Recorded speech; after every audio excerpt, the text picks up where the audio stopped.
I bought a quiet piece of farmland years before anyone else even thought about building out there. Back then, it was nothing but open sky rolling fields, and the kind of silence you can only find when the world forgets you exist for a while. It was perfect. I worked in the city, but the farm was my wife's passion, her sheep, her knitting, her sanctuary. We weren't bothering anyone. We weren't trying to make waves. And then one day, the HOA came knocking. Let me back up a second. About 15 years ago, I bought this land, 40 acres of open space, just outside a mid-sized town in Ontario. At the time, it was farmland for miles. My wife and I settled in, did some light farming, raised some sheep, rented a few fields out to a neighbor who grew hay. Nothing commercial, nothing flashy, just farm life. Then 5 years ago, someone decided to turn the fields next door into a shiny upper-middle-class subdivision. At first, I didn't mind. Progress is progress, right? The houses were nice. The people mostly kept to themselves. I figured we'd stay out of each other's way. But you know how it goes. Some folks can't leave well enough alone.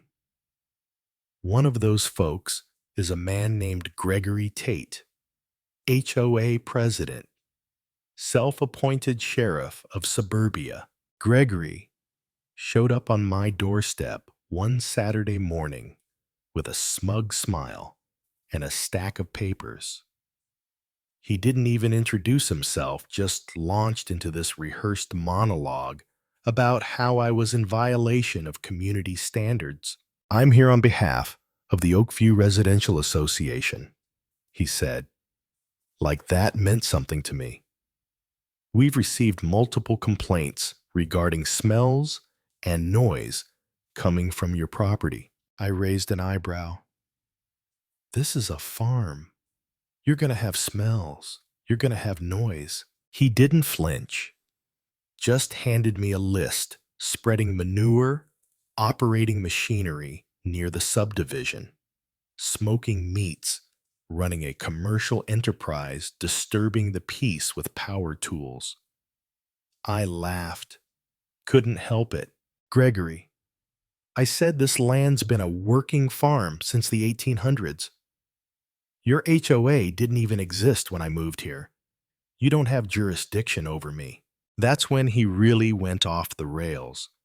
Said I owed thousands in past dues, yes dues, and fines for every infraction.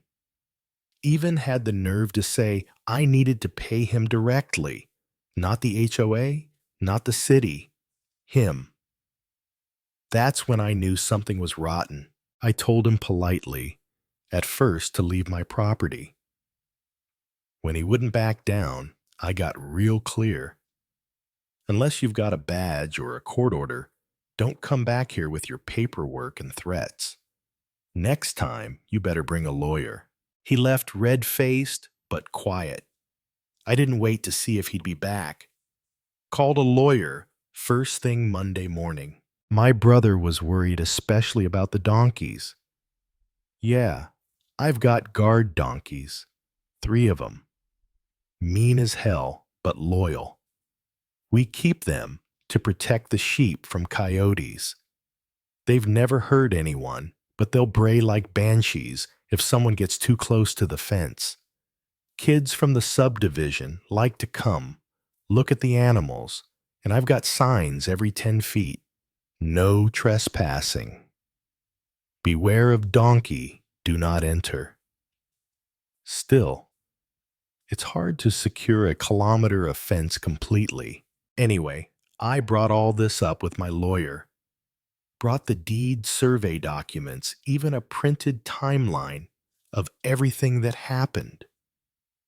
He listened, nodded, took notes. This guy's bluffing, he said. If your property isn't part of their subdivision, and it's not, then they have no legal claim. They can't force you into their HOA, and they certainly can't fine you. He recommended a few things just to tighten up my defense. More signage, upgrade the fencing bump, up the insurance policy, just in case one of those kids tried something dumb and got too close to the donkeys. He even drafted a cease and desist letter. It laid everything out. I own the land. The farm practices are lawful. The HOA has no jurisdiction. And all future communication must go through him. But here's where it gets interesting. Turns out the HOA, Gregory, claimed to represent, it might not even exist. My lawyer tried to pull records. No formal registration. No board of directors. Nothing on file. There's a chance it's a new association that hasn't filed the paperwork yet, but more likely Gregory just made it up.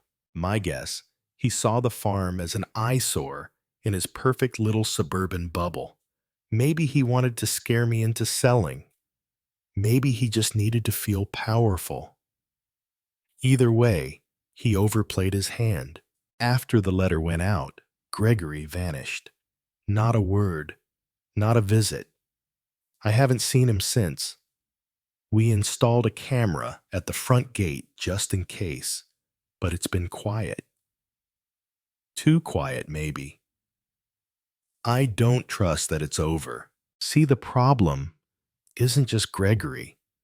It's the idea behind people like him. This creeping mindset that everything outside their worldview is a threat. That you can move into a space and decide what it should become without ever asking who was there first. My wife says I shouldn't let it get to me, and she's probably right.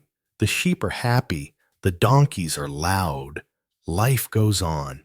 But sometimes I walk the fence line just to make sure the signs are still there. Still clear. Still legal. I think about how close we came to being bullied off our own land by someone with a title he gave himself and a clipboard full of nonsense. And I wonder how many other people have been pushed, threatened, or manipulated by someone just like Gregory. How many folks didn't have a lawyer, didn't know their rights, and just gave up. That's what gets me. So if you're watching this and you're dealing with a situation like mine, stand your ground. Know your rights. Document everything. And if some HOA president shows up at your door demanding money, ask to see the paperwork. The real paperwork. Then call your lawyer. And hey, I'd love to hear what you think. Was Gregory just a nosy neighbor with too much time on his hands? Or was this something more?